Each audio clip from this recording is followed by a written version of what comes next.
la historia, de dónde viene el pensamiento y cómo nosotros hoy en día logramos el razonamiento que tenemos a partir de la experiencia de personas previas.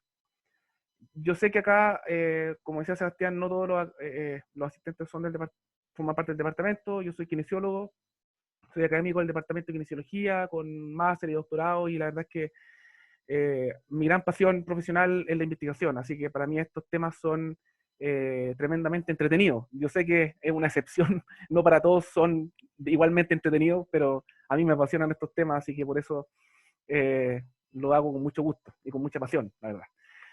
Eh, y bueno, ahí está el calendario. Obviamente ustedes están en libertad de participar o no en cualquiera de los temas, si a alguno le interesa. Igual, si alguien más que no está participando ahora quiere participar en alguno, muy bienvenido. Y si quieren en el futuro proponer algún tema, ya sea porque surgieron preguntas con esta experiencia que sería importante ir resolviendo, bienvenido. Yo creo que estamos haciendo un experimento y ojalá que esto se pueda proyectar y se pueda hacer una actividad permanente a lo largo del año.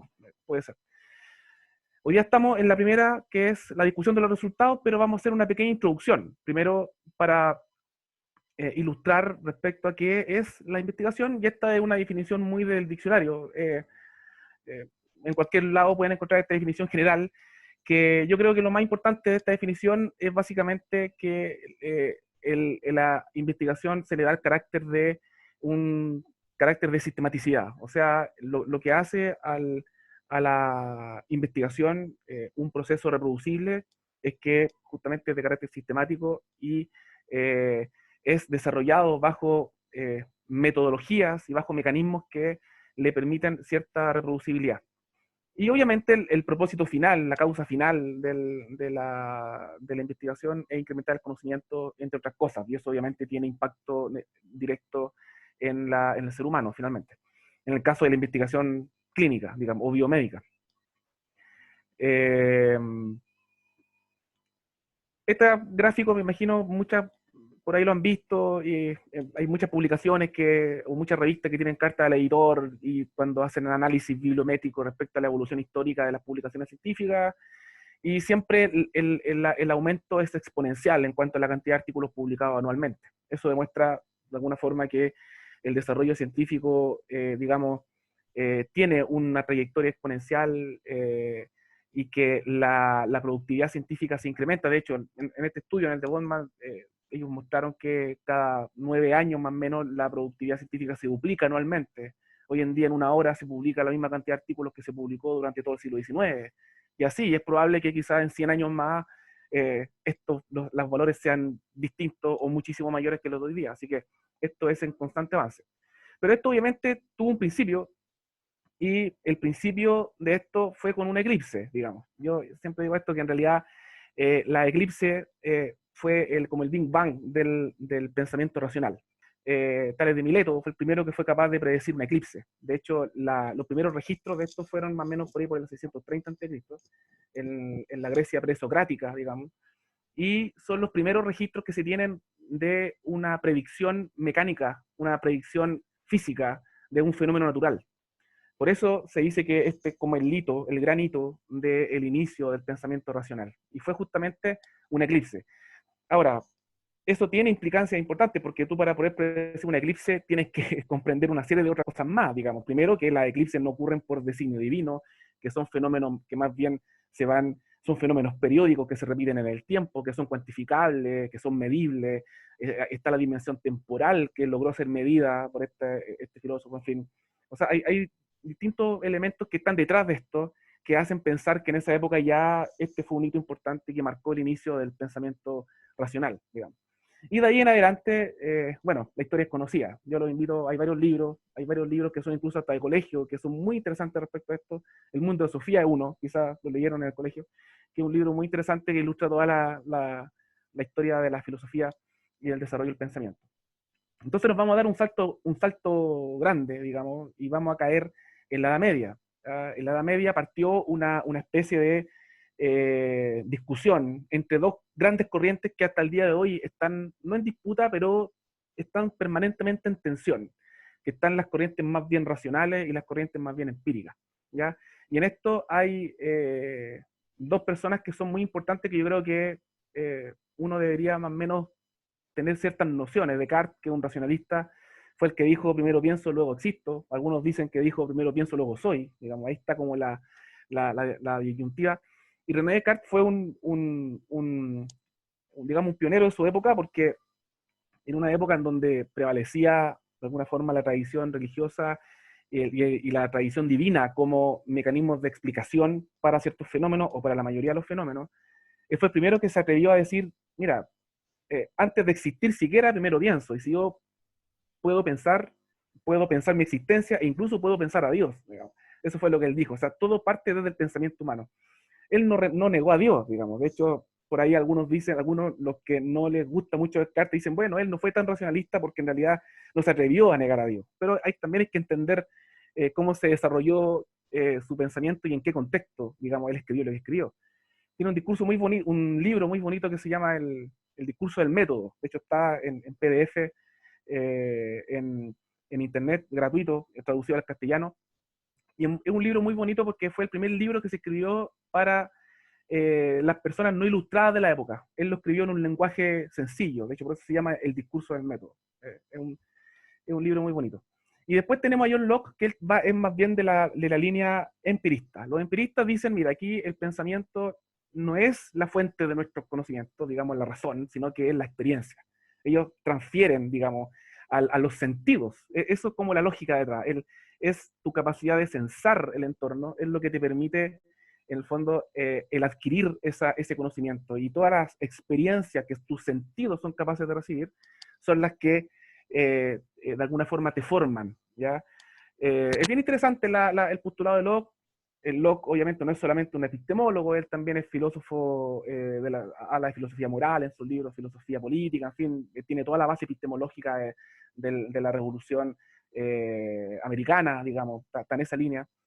En fin, pero ahí está como las dos grandes corrientes. Locke y Descartes fueron más o menos contemporáneos. Locke fue un poquito más digamos, posterior a Descartes, un poquitito posterior. Pero más o menos ambos marcaron la base racional de lo que fue después la Revolución Francesa y toda esta iluminación, ¿cierto? El Enlightenment, que se llama, que es el iluminismo ilustrado después de la Edad Media. Sin embargo, el filósofo más importante de la historia, considerado, es Immanuel Kant. ¿Y qué es lo que hizo Kant? Tomó las dos miradas y las integró. De hecho, por eso Kant es tan importante. Con Kant hubo una revolución copernicana. De hecho, su libro, que es La crítica de la razón pura, que es su obra maestra, digamos, él dijo, mira, ambos corrientes son formas de realismo, son iguales formas de realismo. Y él lo que hizo simplemente dijo, mira, el ser humano es capaz de construir su realidad. O sea, el ser humano ocupa las herramientas del empirismo para acceder, para censar el entorno, pero ocupa las herramientas del racionalismo, la mente, a partir de conocimientos que las personas traen a priori, por ejemplo, el conocimiento de las formas, los colores, las formas, tú ocupas un lugar en el espacio, el tiempo, todos esos son conceptos a priori para Kant, y a partir de esos elementos que uno se va construyendo, a partir de nuestro desarrollo cultural, nuestro contexto, uno le da, uno transforma el noumeno, que es eso que es incognoscible, en algo, en un fenómeno que es susceptible de ser digamos, interpretado epistemológicamente como es el conocimiento. Y ahí viene la palabra de hecho. Por eso Kant es tan importante. En la obra maestra de él es La crítica de la razón pura, tiene otra obra que es La crítica de la razón práctica, que es un libro de filosofía moral más que nada. Pero este es el gran hombre de la era, digamos, moderna, y sentó las bases después de todo lo que vino en el siglo XIX, que ya aquí se acerca a nuestra forma de pensar científica, que es el positivismo. El positivismo lo que hace, el Auguste Comte, el padre del positivismo, digamos, fue el que primero habló de estos temas, y el positivismo consiste nada más que en confirmar la realidad. O sea, tú lo que haces, vas avanzando en el conocimiento mediante la confirmación de fenómenos. Y tú confirmas un fenómeno y el mecanismo de confirmación del fenómeno es mediante la búsqueda de argumentos lógicos para darle un sentido a ese fenómeno. ¿Ya? Esto más o menos ocurrió en el siglo XIX hasta siglo XX, inicio del siglo XX, Karl Popper. Karl Popper es el fundador del método hipotético deductivo, que es sobre lo que nosotros vamos a hablar en todas las charlas, que tiene que ver con las formas mediante la cual nosotros verificamos nuestra hipótesis. A diferencia de Comte, que Comte era un positivista, avanza confirmando la realidad, Popper dice no, el conocimiento verdadero no es el que logra ser justificado, el conocimiento verdadero es aquel que se resiste a la refutación. Eso es lo que él dice. Y él funda este paradigma, que es el método hipotético deductivo. Y gracias a Popper es que nos planteamos hipótesis, es que existen pruebas de hipótesis para verificar finalmente nuestras asunciones o eh, la hipótesis que nos construimos mediante las teorías que investigamos, en fin. Y él incorporó este elemento del racionalismo crítico. De hecho, su filosofía él la denominó el racionalismo crítico. Y obviamente esto fue más o menos a principios del siglo XX, y el ejemplo de Einstein es muy arquetípico de eso, porque Einstein, él descubrió su teoría, sin embargo, no se confirmó su teoría hasta que por ahí en un eclipse que ocurrió en la época de él, se logró confirmar lo que él había descubierto respecto a la relación del espacio y el tiempo. No fue sino hasta que logró confirmar su teoría es que realmente tuvo validación por la comunidad científica. Entonces, de alguna forma, si hubiese prevalecido el positivismo, bastaría con que Einstein hubiese postulado su fórmula y listo, y se da por aceptada. En cambio, él tuvo que confirmarla. Y así es como hemos ido avanzando.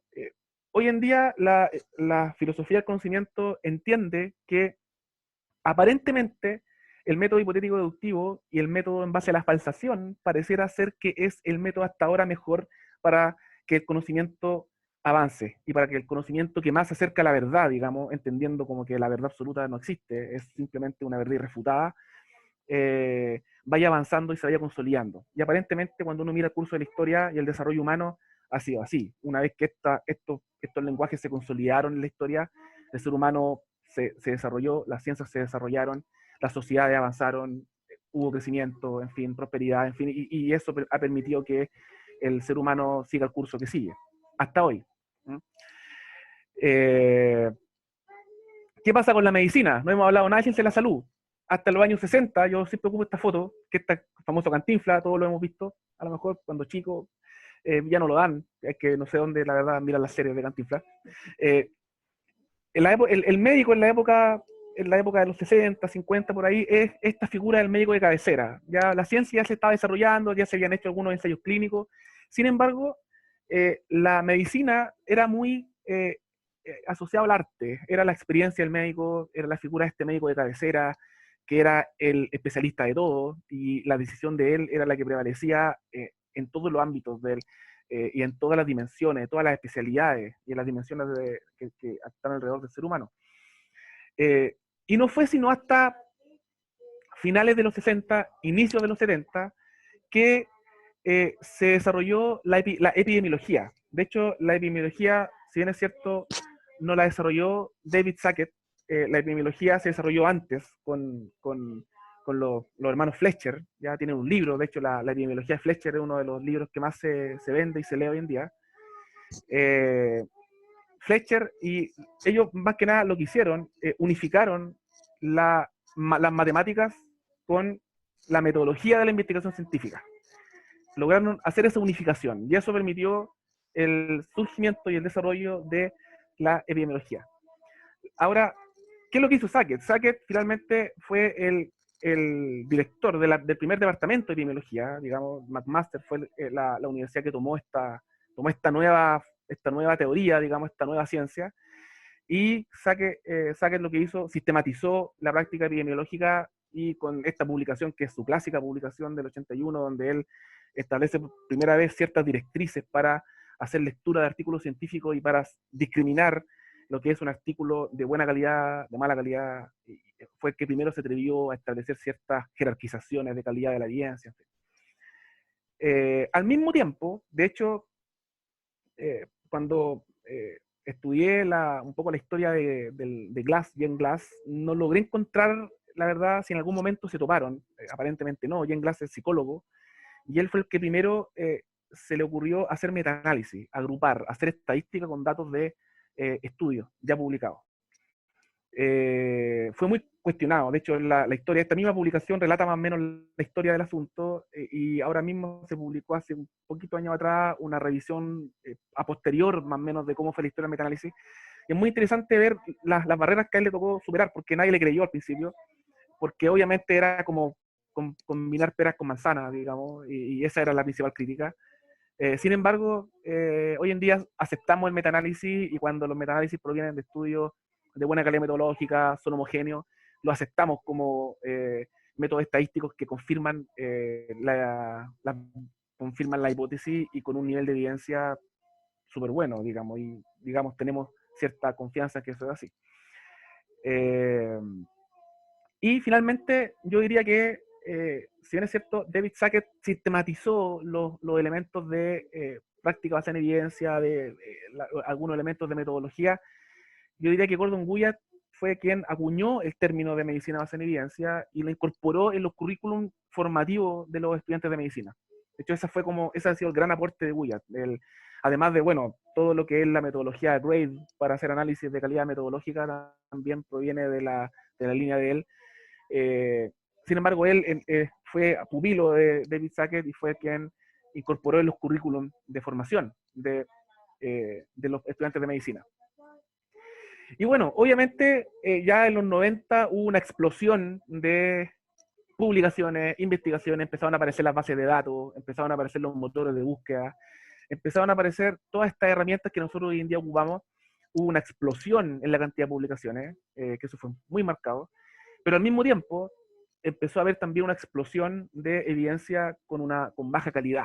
Yo diría que uno de los que primero se empezó a dar cuenta de esto y que empezó a escribir, digamos, respecto a esto y dijo, mira, esto pareciera ser que va a ser un problema futuro, fue Douglas Altman, que es uno de los que creó el método de Bland-Altman, famoso método de Bland-Altman para hacer estudios de confiabilidad. Y fue uno de los primeros, por ahí por el año 90, hay algunos escritos antes de los 90 que habla sobre la pobre evidencia científica y las potenciales consecuencias que eso puede tener. Hoy en día ya se hace investigación respecto a la mala evidencia científica. O sea, esto publicado en 2012, si uno busca, hay estudios del año pasado incluso publicados, que a medida que aumenta la cantidad de artículos publicados, también aumentan estudios con plagio, en fin, estudios con publicaciones duplicadas, en fin. Y eso ocurre. A mí me ha pasado en un par de oportunidades que me ha tocado revisar artículos científicos para algunas revistas con las que colaboro. Yo siempre googleo los títulos y me ha pasado un par de veces, 2 veces me pasó, que estaba el paper publicado en otra revista, digamos. Y eso sí que se sigue dando. Por eso cada vez más hay que tener conciencia y tener, digamos, las nociones de que esta es una realidad. No porque esté publicado en una revista, por muy indexada que esté, es una evidencia de buena calidad. Yo debo asumir eso a priori, digamos. Siempre tiene que ser sometido a un análisis crítico. Ahora bien, hoy en día estamos viviendo una época en donde estas temáticas de investigación y estos lineamientos metodológicos ya están bastante consolidados.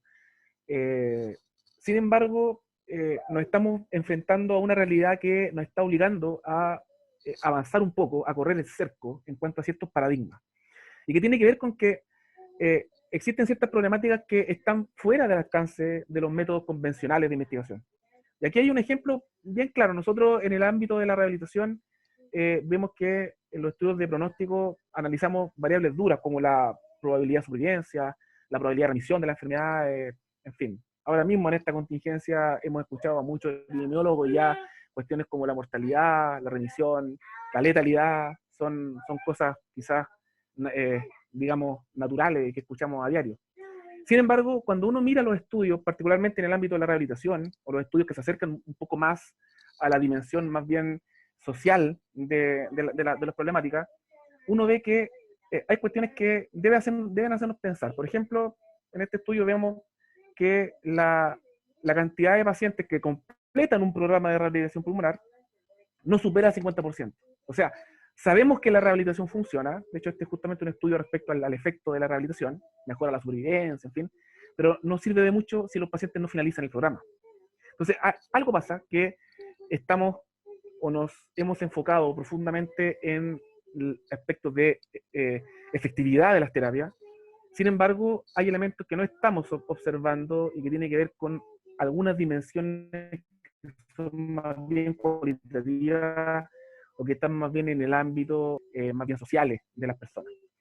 Y eso ha hecho surgir hoy en día ciertos paradigmas nuevos respecto a la forma de razonar la investigación. Hoy en día ya se habla de algunos paradigmas como el postmaterialista, que propone incorporar cierta evidencia científica que nos muestra que el ser humano tiene una dimensión que va más allá de lo físico, digamos. Y aquí les voy a mostrar algunos ejemplos. Ustedes pueden buscar estas publicaciones. Este clásico ejemplo de los cristales de hielo, en donde cristales de hielo que han sido expuestos a fenómenos de meditación, por ejemplo, tienen cambio en la morfología. ¿Ya? Esta publicación de Dean Radin del 2006. Se han repetido los mismos ensayos más recientemente con tratamiento de semillas, por ejemplo. Incluso se ha visto que las semillas tienen ciertas mutaciones que son sensibles a la intención. Entonces, eso cambia la forma de pensar. Nosotros hasta el día de hoy estamos muy enfocados en interpretar la realidad a partir de lo verificable con quizás métodos de medición o métodos de intervención que son más bien físicos, digamos. Sin embargo, hay una dimensión metafísica que probablemente no estamos mirando. Yo no estoy diciendo acá que estamos en un ámbito quizás espiritual, sino que hay una dimensión que no estamos viendo y eso ya se está proponiendo una mirada que avance en una línea postmaterialista, ¿no? Por eso hoy en día están tomando mucha fuerza los estudios con diseños mixtos, ¿ya? Estudios que tienen elementos cuantitativos que combinan con elementos cualitativos. ¿Ya? O sea, ya hoy en día tú no puedes verificar tu hipótesis o decir que lo que tú haces es correcto a partir del valor de P solamente, diciendo que tu P es menor a 0,05 o menor a 0, muchos ceros y un 1 al final, sino que además debes combinarlo con cuestiones que tienen que ver con las percepciones, con cuestiones más bien espirituales del ser humano, porque también la evidencia nos muestra que eso es algo que existe, digamos. Bueno, hay muchas publicaciones, yo los invito a investigar esto, un tema muy interesante. Hay revistas incluso que hoy en día se están dedicando a publicar estos estudios. Entonces, bueno, como vemos, la realidad ha avanzado desde cuestiones muy simples como de dónde provienen nuestro razonamiento, si de la empiria pura o del racionalismo puro, hasta hoy día que ya estamos mirando más allá del marco de referencia convencional. Es decir, hay elementos que no estamos mirando, que no estamos midiendo, elementos del ámbito metafísico que tampoco estamos pensando. O sea, vamos hacia allá. Y eso nos obliga a nosotros hoy en día, yo creo, como profesionales de la salud y vinculados a algún ámbito del desarrollo humano, a no solo conocer elementos de metodología para hacer nuestra tesis de máster o nuestra tesis de pregrado, sino que porque yo creo que finalmente es la forma en cómo debemos interpretar la realidad, realmente. Y es por eso que una primera idea es que el proceso de investigación basado en el método hipotético deductivo, que es sobre el cual vamos a conversar en esta charla, tiene más o menos este esquema. Y es que uno tiene una hipótesis, tú observas una hipótesis. ¿Cómo construyes tu hipótesis? La construye a partir de la observación, la construye a partir de la teoría que tú construyes a partir de la evidencia que ya está publicada. Cada vez hoy en día hay menos espacio para la intuición científica, ¿ya? Y de hecho eso lo escribió muy bien Thomas Kuhn. Thomas Kuhn es un filósofo y un biofísico, un físico americano que por ahí por los años 40, 50 publicó un libro que se llama La teoría de las revoluciones científicas. Y él de alguna forma refuta esta idea del eureka, esta cosa que se me ocurrió intuitivamente una idea y surgió, se me encendió la ampolleta, en fin. Él habla de que la ciencia no avanza a partir de revoluciones, sino que avanza a partir de la evolución del pensamiento. O sea, por ejemplo, Albert Einstein no hubiese sido nada sin Newton, y así para atrás. Newton no hubiese sido nada sin Kepler, Kepler nada sin Galileo, Galileo nada sin Copérnico, Copérnico nada sin Descartes, y así hacia atrás, digamos, en la lógica del pensamiento. Entonces, hoy en día la construcción de la hipótesis surge a partir no de la intuición, sino que a partir de la construcción teórica de un fenómeno que uno hace a partir de una revisión exhaustiva del estado del arte del asunto. Esa es la razón por la cual en los posgrados y en fin, en los procesos de formación de posgrado, se pide la construcción de un marco teórico, finalmente, porque tú construyes tu teorización, tú construyes tu hipótesis a partir de los elementos con los cuales tú construyes tu teoría inicial.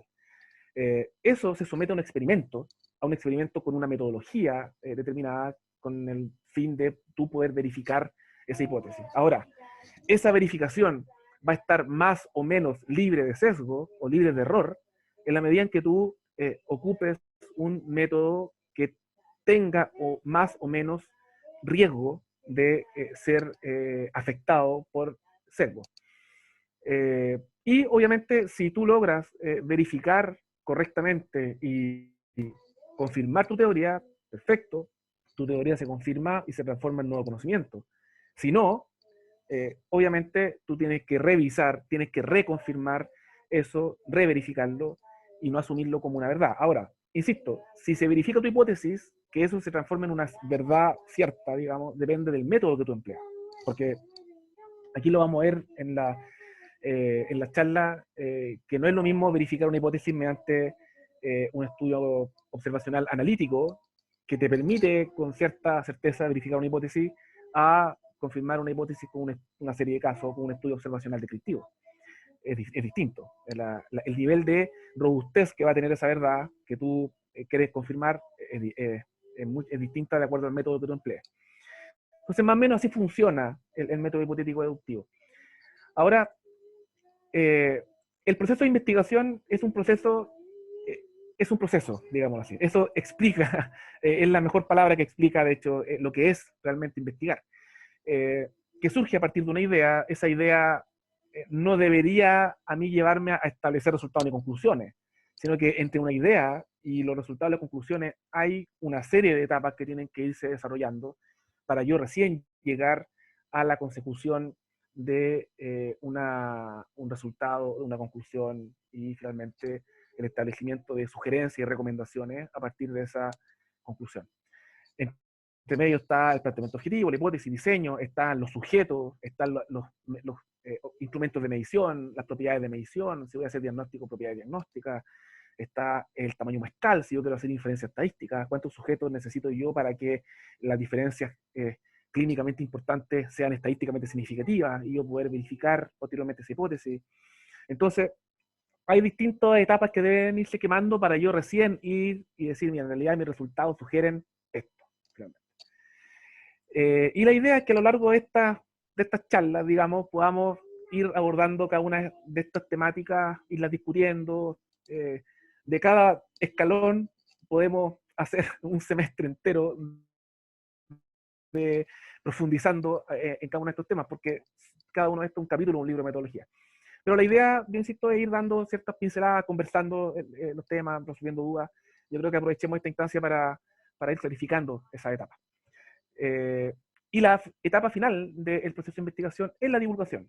Eso, la divulgación es parte del proceso de investigación. Incluso también se dice algo que yo también tiendo a compartir, digamos, que en términos morales, si uno se va a las razones morales por las cuales existe la investigación científica, es que en definitiva tú necesitas que tus resultados sean no solo divulgados, sino que también sirvan para que otro pueda continuar con esa línea desarrollando nueva ciencia.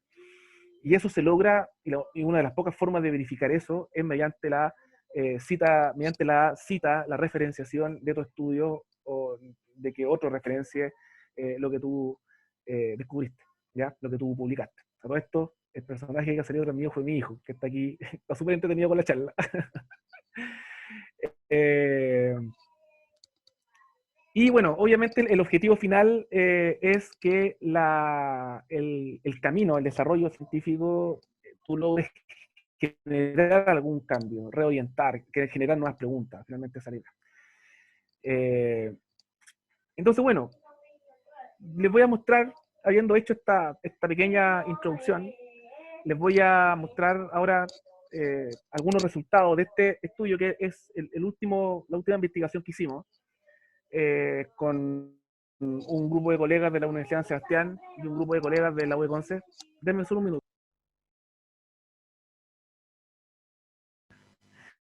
Ya, entonces,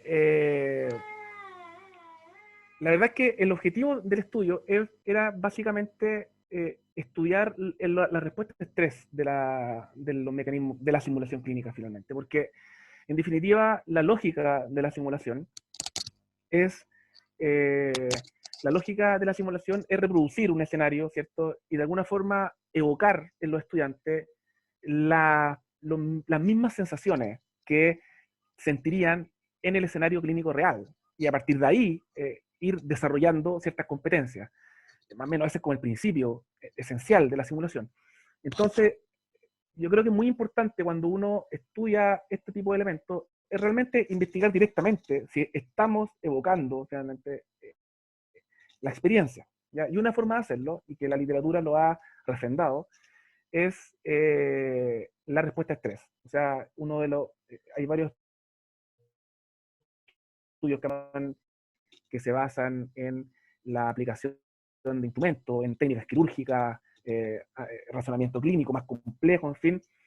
El rendimiento clínico de esa práctica está directamente vinculado a los mecanismos de estrés que se desencadenan durante el momento del razonamiento. Y por eso nuestro objetivo era estudiar la respuesta a estrés de nuestros estudiantes de kinesiología durante un escenario de simulación clínica que fuese altamente estresante. Y la verdad nos pareció que un escenario de simulación altamente estresante es el que tiene un estudiante cuando se enfrenta a un paciente con una enfermedad respiratoria aguda y tiene que preparar el ventilador, tomar una decisión de acuerdo a los gases, de acuerdo a la condición clínica, en fin. Ese es más o menos como el contexto del estudio. Ahora, la pregunta del estudio fue esta: ¿cuáles son los efectos de un escenario de simulación o un escenario simulado de insuficiencia respiratoria aguda sobre parámetros biológicos y psicológicos de estrés en estudiantes de kinesiología de la Universidad de San Sebastián, de la sede de Pascuala? Ahora bien, me interesa que además de ver el tema, que es muy interesante, puede ser para algunos muy interesante, veamos también algunos aspectos metodológicos respecto a la pregunta. Y les quiero mostrar dos preguntas más que apuntan a lo mismo.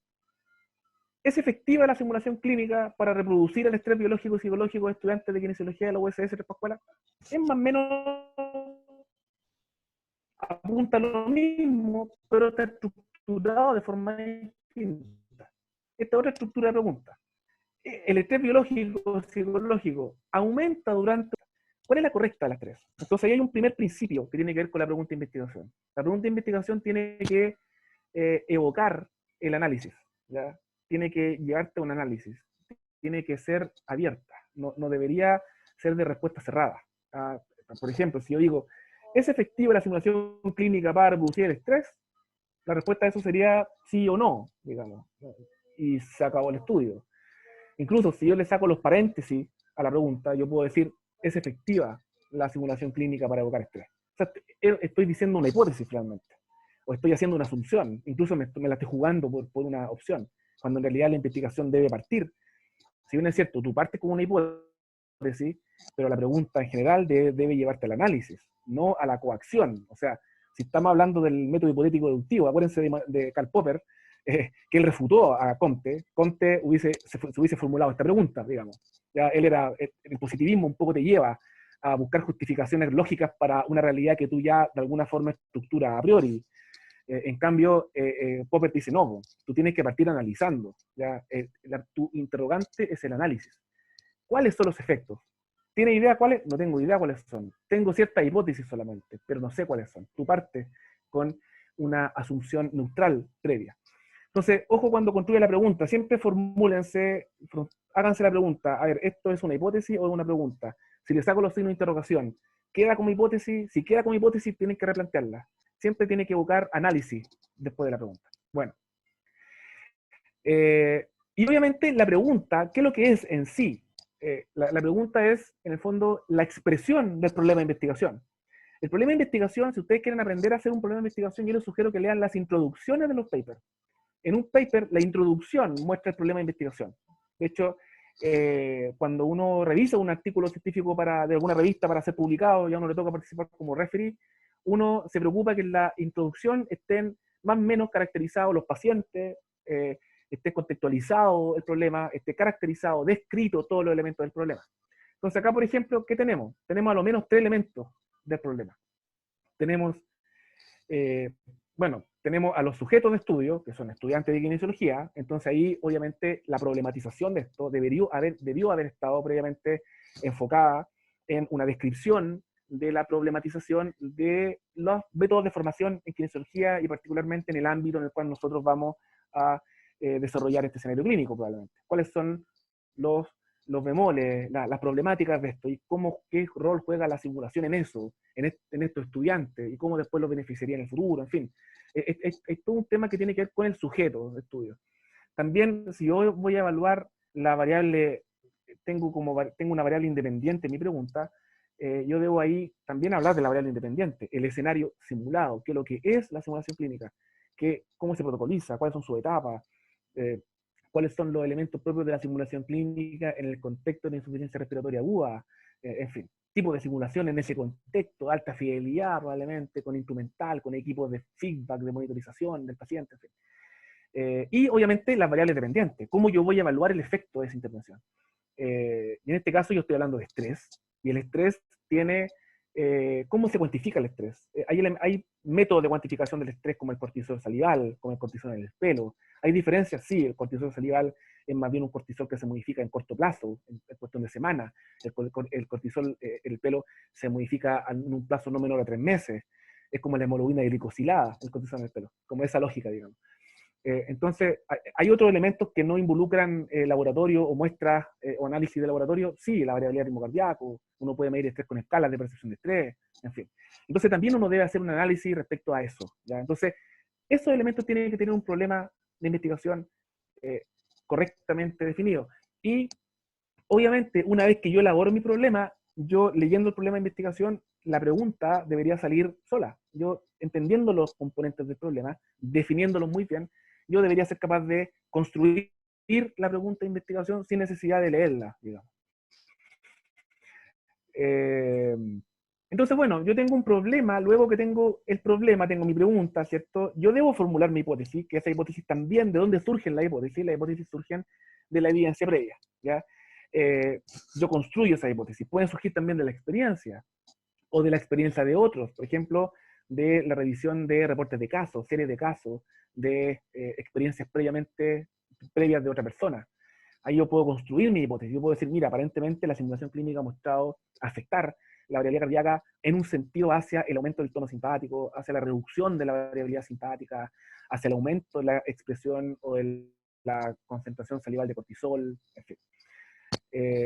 También puedo mirar, mira, qué pasa a nivel del sistema cardiovascular periférico, qué pasa a nivel de la función endotelial, cómo estará el estrés oxidativo y que también tiende a ser un marcador de estrés, un marcador de estrés oxidativo, la disponibilidad de óxido nítrico. Entonces, yo voy construyendo mi hipótesis a partir de el fenómeno del impacto de la variable independiente sobre las variables dependientes. Y una vez que yo tengo mi hipótesis clara, que acá en este caso nosotros apuntamos a que el escenario simulado efectivamente desencadena mecanismos de estrés, reduce la variabilidad del ritmo cardíaco, aumenta el tono simpático, esa es nuestra hipótesis, digamos. Yo me planteo objetivos, porque mi objetivo tiene que, de alguna forma, responder a esa pregunta. ¿Qué debo hacer para responder a la pregunta y verificar mi hipótesis? ¿Tendré que evaluar antes y después la variabilidad cardíaca? ¿Tendré que seguir a los pacientes? ¿Tendré que evaluar solamente en un momento a los pacientes? ¿Qué tengo que hacer? ¿Qué tengo que evaluar? ¿En qué momento lo evalúo? Eso yo lo explico en los objetivos. Y obviamente, una vez que tengo ya mi objetivo, yo digo, bueno, ¿cómo voy a cumplir mi objetivo? ¿Qué camino sigo? ¿Sigo un camino más bien de observación? ¿O hago directamente un experimento?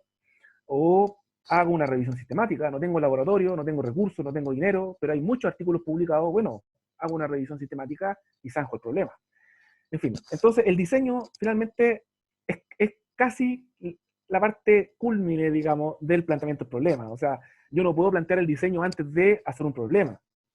Que aquí normalmente uno se tiende a caer al principio, que uno dice, no, mira, yo quiero hacer un estudio experimental. ¿De qué? No sé, pero quiero hacer algo experimental. Bueno, puede ser, pero no es una forma muy productiva, digamos, o muy eficiente de comenzar el proceso científico.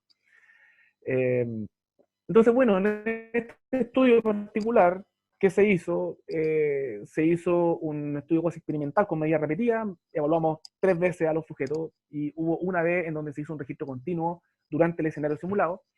Los chicos se citaron en 2 oportunidades, en una oportunidad una semana antes del escenario simulado para evaluación basal.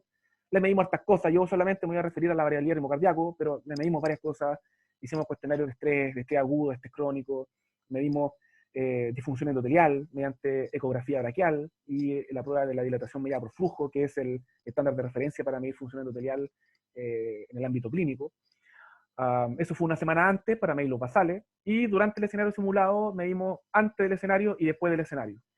Y solamente durante el escenario, solo registramos el intervalo RR durante el escenario para hacer análisis de variabilidad de ritmo cardíaco. Antes y después medimos también cuestionarios de estrés, acá medimos dilatación medida por flujo aquí, dilatación medida por flujo acá también, pero durante solo registro de intervalo RR. Los chicos quedaron con la banda polar, quedaron con ella durante todo el escenario simulado y se registró. Entonces, bueno, junto con el diseño tiene que venir un proceso de caracterización de la metodología, y en realidad el protocolo de investigación tiene muchos elementos más, obviamente. Tiene, por ejemplo, cómo yo voy a caracterizar la variable independiente, en este caso el escenario simulado. Y eso tiene que estar súper bien caracterizado. ¿Qué tipo de simulación? ¿Qué tipo de simulación se hizo acá? El actor, ¿qué tipo de formación tenía el actor? ¿Qué equipos usaron? ¿Qué método de simulación se empleó? Si hubo o no pre-briefing, debriefing, en fin, todas las etapas. Eso tiene que estar muy bien explicado. Y también muy bien caracterizadas las variables de interés o las variables dependientes. Ya en este caso, nosotros medimos muchas cosas, hicimos cuestionarios, hicimos función endotelial, hicimos análisis de variabilidad de ritmo cardíaco. Ahora les voy a mostrar los resultados de la función endotelial y de la variabilidad de ritmo cardíaco, pero también aplicamos cuestionarios, en fin.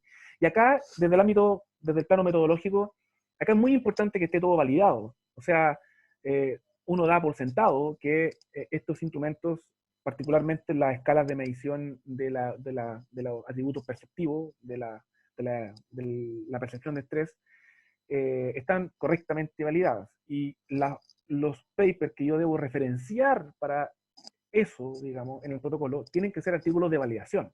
No basta con referenciar o citar artículos en donde se haya aplicado el instrumento, sino que tienen que ser artículos que apunten a la validación del instrumento.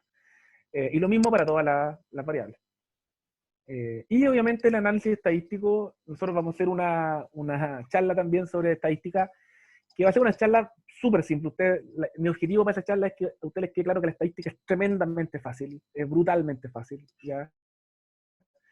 Y que en el fondo no es necesario saber ni sumar ni restar para hacer estadística, en realidad. O sea, yo creo que acá lo que nosotros debemos saber es el porqué de cada test, para qué es cada test, el porqué y el para qué, digamos, más bien el para qué, digamos, ese es como el propósito.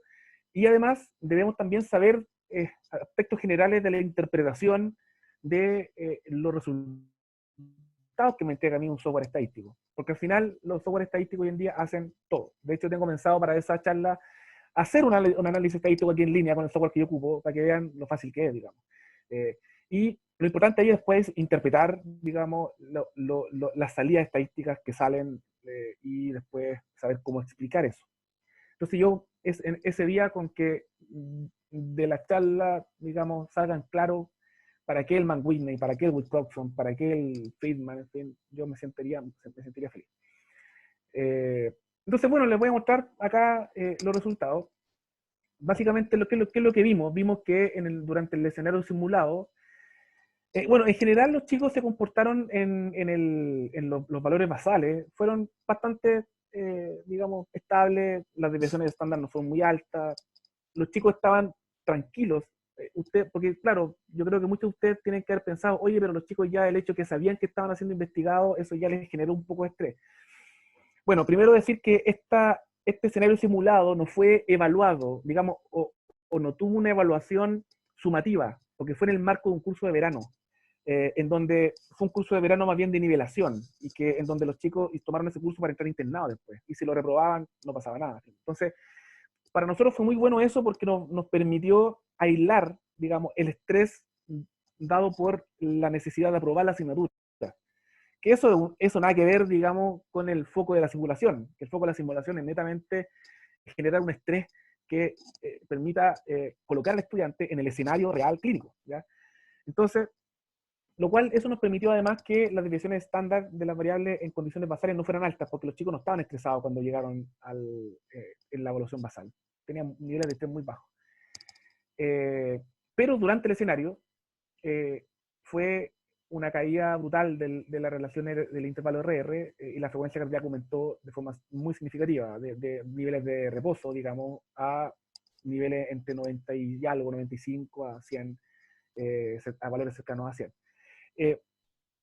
Y luego fue muy interesante porque nosotros el post lo evaluamos inmediatamente después del escenario, a los 5 minutos después del escenario, salieron de la sala de simulación y los valores bajaron al nivel basal, al menos la frecuencia cardíaca. ¿Ya? ¿Qué pasó con la variabilidad del ritmo cardíaco? Ocurrieron cosas muy interesantes. El RMSSD es un parámetro de, podríamos hacer después si es de interés hablar solo de variabilidad cardíaca, bienvenido, me lo dicen y la programamos para después de esta charla. Pero en general el RMSSD es un parámetro que está asociado al parasimpático, ¿ya? Y se dio algo muy interesante porque el parasimpático cayó de forma importante, pero no el SDNN. El SDNN es la desviación estándar de todos los intervalos RR y está más bien asociado al simpático y al parasimpático. Es como el mecanismo barorreflejo general, digamos, el mecanismo de control general del corazón. Aparentemente los mecanismos de control macro del sistema no se afectaron, pero sí el parasimpático. Aparentemente, eso es lo que muestra un poco cuando uno mira esas dos gráficas. El NN50 igual es parasimpático y el PNN50 igual. Son parámetros de tipo parasimpático. Entonces, al menos hasta acá tenemos que la frecuencia cardíaca subió y que el tono parasimpático cayó. ¿Qué podemos mirar acá nosotros desde la perspectiva más metodológica, más bioestadística? Acá es muy importante que las desviaciones de estándar sean bajas. Aquí ustedes pueden ver que hay diferencias, ¿cierto? Pero aquí no hubo significancia estadística. De hecho, el ANOVA acá no dio significativo. Pero, o sea, el T de Friedman, en este caso acá fue una ANOVA no paramétrico. Hubo diferencia entre cada valor, pero no fue significativo por la desviación estándar que fue alta. Por eso es tan importante la estandarización en la investigación. La estandarización te permite, entre otras cosas, reducir las fuentes de variabilidad. ¿Y cómo se expresa cuantitativamente la fuente de variabilidad? Con la raíz de la varianza, o sea, con la desviación estándar. Ese es el valor cuantitativo que determina la variabilidad y la heterogeneidad finalmente de los datos. Entonces, aquí uno puede ver que las desviaciones estándar en general fueron bajas y las diferencias fueron bastante contundentes. Lo mismo acá. Esta es la relación LF-HF, aquí ya estamos en el ámbito del dominio frecuencia. El dominio frecuencia es un tipo de análisis de variabilidad cardíaca que es basado en elementos espectrales, ya se miden elementos de baja frecuencia, de alta frecuencia, de muy baja frecuencia, de ultra baja frecuencia también, con registros larguísimos de semanas, digamos. Pero acá nosotros con 5 minutos de registro podemos calcular al menos de buena forma el LF y el HF, el componente de alta frecuencia y de baja frecuencia. El de alta frecuencia, el high frequency, está asociada a las oscilaciones del corazón que están acompañadas con el ritmo respiratorio. Y eso está más bien asociado al parasimpático. Y las de alta frecuencia, perdón, las de baja frecuencia, las low frequency, están asociados con la variación total del sistema. La semana pasada leí un paper muy reciente que hablaba que incluso no era el tono simpático total, sino que estaba más bien asociado a los mecanismos barorreflejos del sistema. Lo cual sería muy interesante porque medir sensibilidad barorrefleja a nivel cardiovascular no es tan fácil. Si realmente se confirmara que el LF es barorreflejo, sería bueno porque nos permitiría reinterpretar el significado de esta relación. Yo creo que contribuiría mucho. Bueno, pero ese es otro tema. Y aquí se vio claramente que la relación LF-HF, o sea, el tono autonómico, digamos, aumentó significativamente. O sea, el parasimpático se redujo y el simpático probablemente aumentó. Y ese aumento se vio muchas veces, digamos. O sea, aumentó de menos de 2, de 2 a menos de 2 a casi 6. ¿Ya? Aumentó muchas veces. Luego se redujo a valores cercanos al basal después de la experiencia simulada. Y esto son análisis que uno hace.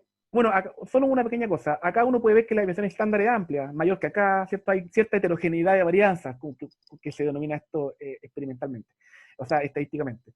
Pero ¿qué pasa? ¿Por qué las diferencias son tan contundentes? Porque en el fondo, o por qué las P, digamos, esas son P menor a 0,000001, son como 4 o 5 0 antes del 1. ¿Por qué las diferencias se notan tanto? Porque la magnitud del efecto fue muy amplia, o sea, las diferencias absolutas fueron importantes. ¿Ya? Por eso, en el fondo independiente de la desviación estándar, los valores de P fueron muy bajos. Y bueno, acá, esto normalmente uno cuando hace investigación, porque teóricamente hasta aquí nosotros ya respondimos la pregunta, nosotros acá ya podríamos decir, ¿sabes qué? El escenario simulado desencadena mecanismos de estrés, principalmente asociados al simpático. ¿Ya? Podemos responder esa pregunta. Sin embargo, uno en investigación tiene que hacer ciertos análisis adicionales para ver si existen algunas covariables que están determinando los resultados que uno observa. Y acá solamente les muestro uno de los análisis que hicimos, que tiene algo muestra algo de interés, y es que aparentemente los cambios en la frecuencia cardíaca y aparentemente en la variabilidad ritmo cardíaco, aunque acá no fue estadísticamente significativo por las desviaciones estándar, pero uno ve que las diferencias absolutas son amplias, pero las desviaciones fueron amplias también, por eso no dio significancia estadística, solo en la frecuencia en el intervalo RR.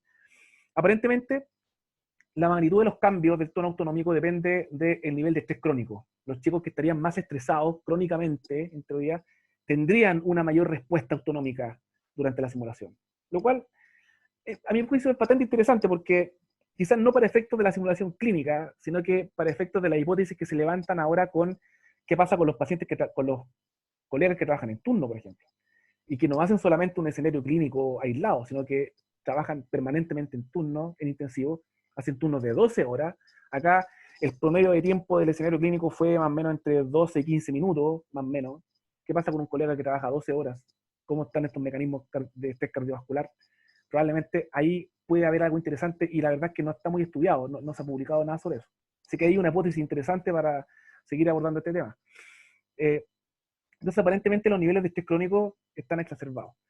Y bueno, con la variabilidad, con la vasodilatación medida por flujo, desgraciadamente no vimos diferencia estadística, ¿ya? Pero se ve que el porcentaje de dilatación luego de la liberación de la presión, una breve explicación, la dilatación medida por flujo es una prueba que se mide, se hace ecografía braquial, se mide el flujo braquial antes y después de la compresión del vaso, ¿ya? Se reduce un poco el flujo con un manguito de presión, se infla la presión suprasistólica, y se suelta. Y se hace ecografía antes y después de esa maniobra, digamos, esa maniobra compresiva, y se evalúa la diferencia. Se supone que el vaso, después que se libera el flujo, debería, por mecanismos mediados por estrés de flujo en las paredes, debería aumentar, debería haber vasodilatación post liberación de la presión.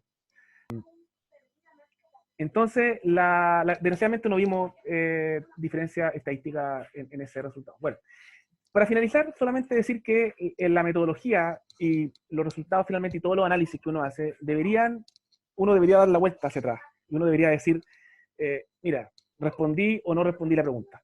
¿Te fijas? Y finalmente uno podría concluir. O sea, un escenario simulado de insuficiencia respiratoria induce mecanismos de estrés relacionados con el aumento de la disminución de la variabilidad cardíaca y el aumento de la actividad nerviosa simpática, aparentemente. ¿Ya? Estos efectos podrían depender de la magnitud del estrés crónico y hay que hacer más estudios para ver si estos mismos efectos se ven con la disfunción endotelial. Ojo que normalmente uno esta frase debe concluirla sobre elementos que uno estudió. ¿Eh? Uno normalmente acá tiende a caer en la tentación de decir futuros estudios deben hacerse para ver si esto ocurre cuando yo mido la glicemia, por ejemplo. No sería adecuado porque no era el foco. Uno debería concluir esta última línea, eso de los futuros estudios, sobre preguntas que surgen con tus propios datos, digamos. Esa es como la lógica, ¿ya? Y bueno, solo antes de terminar, espero que haya sido de interés la presentación. Esta instancia, ya, la idea es que sea una instancia para discutir, para conversar. Recibo todas las preguntas que deseen.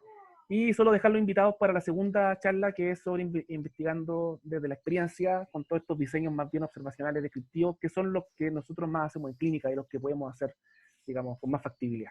¿Ya? Así que muchas gracias de nuevo por esta instancia y por asistir a esta charla.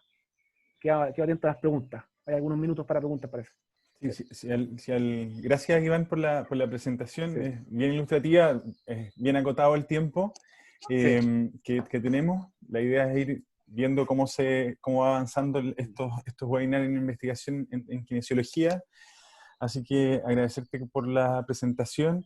Sin lugar a dudas, hay un montón de factores que están involucrados en desarrollar un proceso investigativo, desde hacer una revisión, plantear una buena pregunta y llevar a cabo todo un proyecto de investigación, postular a fondo, entre medio, etc. Y en Chile probablemente estamos en desarrollo, en kinesiología, por lo menos en el área de investigación, si bien hay un montón de docentes, de profesionales que están aumentando el conocimiento en nuestra disciplina. Hay centros de investigación, hay algunos núcleos que tienen incorporados también profesionales en kinesiología. en nuestra disciplina todavía está en pañales, podríamos decirlo, versus, por ejemplo, el área médica propiamente tal en el desarrollo de una investigación en Chile. Desde tu punto de vista, por ejemplo, mientras alguien si quiere hacer alguna pregunta puede también sumarla, escribirla, ¿cuáles crees tú que hoy en día son nuestras limitaciones para poder desarrollar investigación? Y por el otro lado, viendo la buena cara de la moneda, las ventajas que tenemos en el desarrollo de kinesiología en Chile para poder hacer investigación. Oye, esa es una pregunta súper buena. Ayer justamente leí un artículo sobre la necesidad de establecer redes de colaboración en investigación. Yo creo que a lo mejor una de las dificultades que nosotros todavía tenemos en Chile y que uno, al menos los que hemos tenido la suerte de haber estado algún periplo de tiempo fuera en formación de posgrado, en fin, uno ve que quizás esa barrera ya está superada afuera. Y es justamente este puente entre la investigación, entre el clínico, digamos, entre lo que se hace al lado de la cama del paciente y los laboratorios de investigación propiamente tal. Llámese laboratorio que se dedica más bien al ámbito biológico o incluso al ámbito más bien de investigación clínica, más epidemiológico. Yo veo todavía ahí un cierto divorcio, digamos, entre eso y existen ciertas barreras a lo mejor y que quizás tienen que ver con nuestra propia cultura, de hacer redes, los vínculos de colaboración científica. Yo creo que eso quizás es algo en lo cual todavía tenemos mucho por desarrollarnos. Y que obviamente esa es la base para después poder aspirar a cuestiones más grandes, a lo que tú decías, adjudicarnos fondos, finalmente, porque adjudicarse un fondo con un grupo de investigación aislado, a no ser que esté muy consolidado, no es tan fácil. Es necesaria la colaboración y sobre todo en el ámbito de la kinesiología, en donde los que hacemos investigación eh, cada vez somos más, pero siempre todavía no tenemos, digamos, los pantalones tan largos como para decir, mira, yo me he hecho en mi espalda un grupo entero, puedo acaparar un proyecto grande y postular un fondo. Nosotros todavía necesitamos de la colaboración científica y ahí creo yo que tenemos que ir de a poco rompiendo esas barreras. Y lo positivo yo creo que es la gran oferta de formación que tenemos en Chile. Cada vez hay más y mejores investigadores, más y mejor formación de posgrado y más y mejor formación de capital humano avanzado en kinesiología. Cada vez hay más doctores en kinesiología, cada vez se escucha más que llegan colegas formados con buena formación de afuera. Yo creo que eso finalmente va a generar una masa crítica que va a mover, yo creo, el péndulo, digamos, de manera significativa. Y además yo veo también a estudiantes cada vez más motivados. Yo creo que eso también es importante. Las sociedades científicas tienen un rol súper importante y en eso en Concepción yo creo que tenemos sociedades científicas fuertes. La de la Universidad de Concepción, que es muy fuerte, la de otras universidades como la San Sebastián, la Santo Tomás, la Católica, en fin, que están también generando este semillero para desarrollar la investigación en nuestra disciplina. Sí. Súper, comparto tu percepción, o sea, generar redes de investigación entre institutos, entre universidades, aunque sean personales, siempre va a potenciar el resultado que vamos a tener. Finalmente, si hacemos investigación solos no sirve de mucho porque no nos cuestionamos las cosas. Soledad Lugarte tiene una pregunta. ¿Qué tan factible ves la simbiosis de investigación cualitativa y cuantitativa en kinesiología? Yo creo que no solo es factible, sino que es necesaria. Es absolutamente necesaria en la era en la que estamos, en donde los fenómenos en donde la efectividad de la rehabilitación depende mucho de la adherencia del paciente a las terapias. Eso está directamente relacionado con los elementos perceptuales, elementos fenomenológicos del paciente que estén asociados con las respuestas más bien cualitativas. Entonces, no solo es factible, sino que es necesaria. Y es muy factible además. Y de hecho ahí cada vez más también hay programas que están dedicados a eso. Cada vez hay una mayor oferta para formarse en esas líneas de estudio y de investigación, más cualitativas. Sí. Así Muy que... bien. Tenemos Andrés Cretier, quiere hacer una pregunta. Andrés, ya tienes audio, no sé si quieres. Hola, buenas. Saludos a todos los presentes. Primero que todo, dar las gracias por la instancia. Me parece muy buena la forma en que están compartiendo este tipo de hallazgos y más que nada compartir las metodologías y todo. para mí es un gusto de que la universidad esté desarrollando este tipo de instancias para que sean ampliadas hacia el resto de la comunidad. Bueno, felicitar a Iván también por el nivel de trabajo que nos presentó. Y mi pregunta va, bueno, en torno a la investigación como tal y a la proyección de esta. Por ejemplo, estaban hablando de estrés y, claro, tocaron un tema que era con los trabajadores de unidades críticas, donde yo soy un trabajador de unidad crítica y claramente lo pongo como manifiesto, actualmente estamos haciendo turnos de 24 horas, donde claramente ese nivel de estrés claro, supera a lo que podría ser un turno de 12 horas. Uno podría pensar eso, al menos. Mi pregunta es la siguiente, si tienen pensado ocupar esta primera investigación y llevarla quizás a campos clínicos, no sé si hacerla de lleno con los funcionarios o con pacientes, pero darle quizás el siguiente paso para arrojar algún tipo de manifestación académica para llevarlo quizás a algún tipo de, no sé, de resguardo para la salud de los funcionarios en este caso, si fuese con los funcionarios, porque yo veo que es necesario al menos por un tema de que es una exposición que va a ser crónica, o sea, un trabajo, nosotros no podemos cambiar de trabajo como queremos, pero sí podemos tener cierta regulación de nuestro entorno laboral.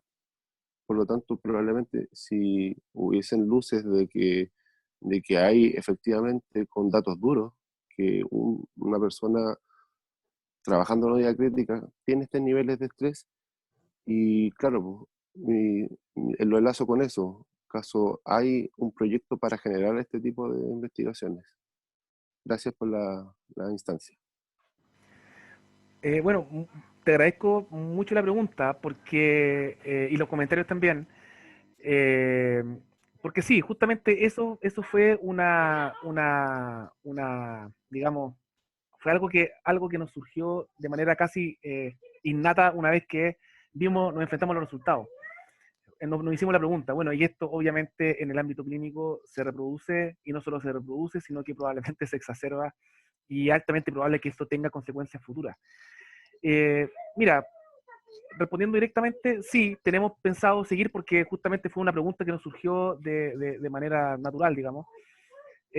Hay alguna experiencia y algunos estudios que se han publicado en enfermeras particularmente y que han mostrado justamente que los niveles de estrés, ya sea evaluados por instrumentos más bien cualitativos o más bien de estrés perceptivo, son mayores. Y ahí se han hecho algunos cruces con ansiedad, con alguna otra carga laboral, en fin. Ellas han estudiado desde la perspectiva más quality el tema y han encontrado resultados muy similares a los nuestros. Nosotros nos fuimos al ámbito más biológico. Y sería muy interesante estudiarlo porque también nos surgió otra pregunta. El hecho es, bueno, si se exacerban los mecanismos de estrés durante 12 horas de turno, por ejemplo, no solo durante, ¿cuánto tiempo permanecen en esa en el libro? En fin, y luego, en perspectiva, luego de 15 años de práctica clínica, ¿qué impacto sobre la salud cardiovascular de ese profesional puede tener? En fin, ahí surgen varias preguntas. Luego, si protocolos de pausa activa durante periodos cortos del turno con ejercicio físico, en fin, con estrategias de relajación, qué sé yo, tienen algún efecto. O sea, de ahí surgen otras preguntas. Y sí, o sea, yo creo que ahí se abre una ventana para seguir explorando y seguir estudiando. Si quieren buscar evidencia sobre eso, hay las enfermeras, ellas han explorado un poco en eso y han llegado a resultados bastante interesantes. Sí. Ignacio, Sí. Ignacio Yairán. Hola a todos, ¿cómo están? Muchas gracias, Iván, por tu presentación. Hola, Ignacio, La verdad, gracias. muy interesante y me sumo los agradecimientos de poder esto mostrarlo, ¿cierto?, a toda la comunidad. Así que muchas gracias. Mi pregunta va más que desde el punto de la transferencia clínica, sino que desde el punto de vista de la metodología de enseñanza. No sé si yo me perdí o quizás no lo nombraste. El estrés que ustedes evaluaron, ¿qué relación tenía o si tienen pensado evaluar una relación con el rendimiento? Entendiendo que este escenario era formativo, pero quizás este escenario no es lo más cercano a la realidad y quizás el foco debería estar más en la metodología de enseñanza y cómo estos niveles de estrés nos ayudan a nosotros a mejorar en el fondo la enseñanza de los alumnos con preparación a la práctica clínica real. No sé si tienen pensado analizar eso o si lo hicieron. Sí, lo hicimos. Es que no mostré los resultados, más que nada, pero en el fondo lo que vimos fue algo un poco paradójico, que todavía no terminamos de discutir y analizar bien. Y es que aparentemente existe una correlación positiva entre el estrés y el rendimiento académico de los chicos Claro, durante el ahí me escenario. pregunta, porque no sabemos si el estrés en verdad es algo bueno o algo malo en este contexto, ¿no? Exacto. Lo que nosotros vimos fue que aparentemente era bueno, digamos. ¿Por qué? Y la interpretación inicial, tenemos que todavía reflexionarlo bien. Aparentemente el estado de alerta del chico, que lo va a expresar en mecanismos de estrés, le va a permitir generar un mejor proceso de razonamiento. En esta ¿cierto?, que tiene el estrés versus productividad, aparentemente los chicos no están en el otro extremo de la U, en donde tú reduces tu productividad. Aparentemente llegan a la etapa inicial, que es donde tú aumentas tu productividad, y aparentemente están en ese campo. Todavía tenemos que, creo yo, reflexionar, porque esta fue una muestra pequeña, fueron 12 estudiantes, perdón. Entonces, para los modelos de regresión y las correlaciones tuvieron potencias estadísticas débiles que, claro, nos sugieren ciertas conclusiones, pero yo no me atrevería a decirlo tan taxativamente. Pero aparentemente iría en esa dirección. Yo creo que esa sería la respuesta a tu pregunta. Cuando uno mira la evidencia, uno ve que hay correlación negativa entre estrés y rendimiento clínico cuando la práctica o el gesto clínico es más bien de tipo, no sé, la técnica quirúrgica, lo odontólogo a la hora de colocar anestesia, por ejemplo. En fin, cuestiones que implica manualidad y destreza más fina. Pero en este ámbito, como era un poco de todo, destreza con el equipo, el paciente, razonamiento clínico, aparentemente está muy influenciado por los mecanismos de razonamiento, el rendimiento. Así que interesante, ¿no? Muy interesante el aporte y lo estamos todavía procesando. Súper, muchas gracias, Ian. No sé si existen alguna otra pregunta de los asistentes. Bueno, en honor al tiempo, vamos a dejarlo hasta acá. Le agradecemos nuevamente a Iván por la presentación. Los invitamos a que puedan seguir participando en las próximas sesiones y a su vez, si alguno de ustedes tiene alguna experiencia de compartir, un proyecto de investigación el cual quieran discutir, de cualquier tipo relacionado con esta disciplina, están cordialmente invitados. Iván, creo que dejaste tu correo en la presentación, pero lo podemos repetir. Es ivanrodriguez@udec.cl. ivanrodriguez@udec.cl. De todas maneras, pueden escribir a kinesiología@udec.cl, comunicarse con nosotros a través de las redes sociales, kinesiología.udec